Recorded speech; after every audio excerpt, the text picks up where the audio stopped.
Welcome back to Chamber Exchange, the TV show. I want to thank our sponsors, Bank Hometown and St. Vincent Hospital. And in our final segment, we have two representatives from Autism Allies with us. We've got Kim Levy, who's the clinical manager for the school preparedness program for Autism Allies, and Laurie Bonavita, who's the vice president of clinical services. Welcome. Thank you. Welcome back. Thank you for inviting us again. So Laurie, maybe you could just talk a little bit about what the scope of services that Autism Allies provides. Absolutely. So we are an insurance-funded home and clinic-based agency that provides the services in applied behavior analysis to individuals diagnosed with autism spectrum disorder. And that population has grown? Yes, exponentially. So our clinics are full, but we not only work with the individual diagnosed, but we work with the entire family through parent collaboration and developing programs like we're going to talk about today to ensure that our clients are being taken care of and treated in the best possible way. And so much of it is the success in terms of people realizing their full potential, is identifying early, getting the various kind of protocols, treatments, programs in place, and that's kind of part of what you do. Absolutely. So we don't diagnose, but we will help people find providers who do diagnose. And then once they receive the diagnosis, they would call or email us, and we would get that process started for them. And so, Kim, one of the pieces is transitions, trying to have routine school preparedness. How do you get somebody, a young person perhaps, who's diagnosed with autism ready for a school setting? So we're going to be working with them on how to sit and attain to an adult. We're using different curriculums in order to do that. And we're going to be getting them ready to be in a first grade type of classroom. And is that kind of an ongoing piece, or is it something for, or does it depend on the situation? It's ongoing, and then it's also, we have to generalize it to the different areas as well. Because they can learn it to do it in one area, but not be able to do it, say, outside. Mm-hmm. So they might respond to their name inside, but then when you go on the playground, you say their name and they totally ignore you. So you'd be working with the individual, the family, but then also potentially with school partners? Yes. Yep. So there's that kind of interactive engagement. Yeah, we're working with the whole child and who's involved with them, yes. Right. And that's important too, is providing an understanding and training to some of the educators and para-professionals, et cetera. Yep, that transition into the school is very important. Right. Yeah. And Laurie, how big in scope are the services at the moment you're providing? Is it in the region, statewide? So right now we're statewide. We're looking to expand into potentially 3 other states, but right now we're located, our clinics are located in Western Mass and Agawam, in Worcester area, and then also in Shrewsbury. And the school prep program will be in each of those clinics. And it's a 9 to 3 program. And so it's for kids who are not maybe ready to go into that, public school setting.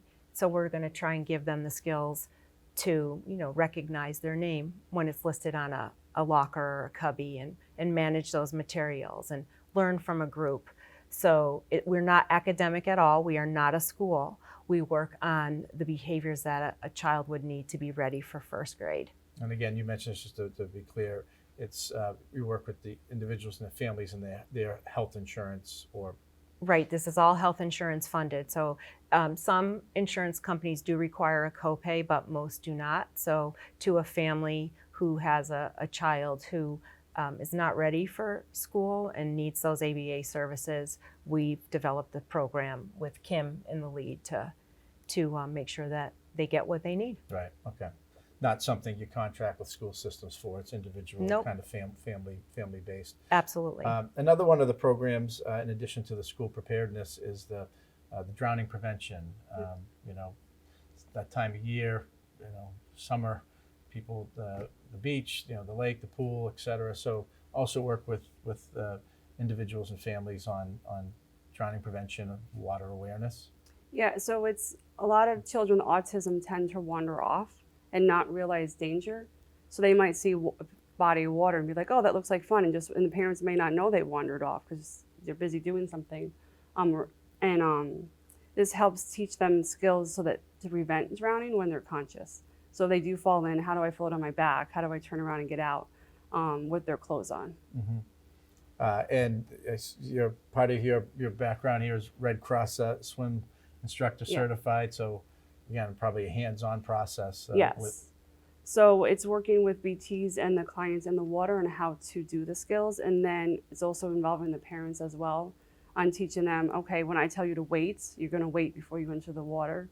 And then when I say 1, 2, 3, or whatever their cue words are, then they're allowed to go in the water. Right, right.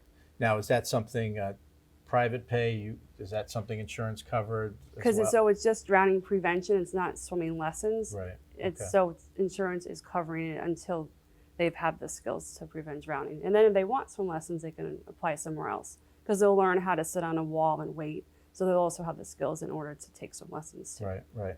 And this is maybe, in your Red Cross training capacity, I assume Red Cross training or lifeguard training, et cetera, part of that process is to maybe at least have an awareness of people of different capacities, issues, to try to be respond to. Yes. So you have training on how to teach people how to swim and the steps that there are to swim. So like how to go under, and then from there, what steps go next. It also teaches you the different ways of teaching different individuals how to swim too. Got it. So we just have a couple minutes left. We've talked about the school preparedness program, the drowning prevention.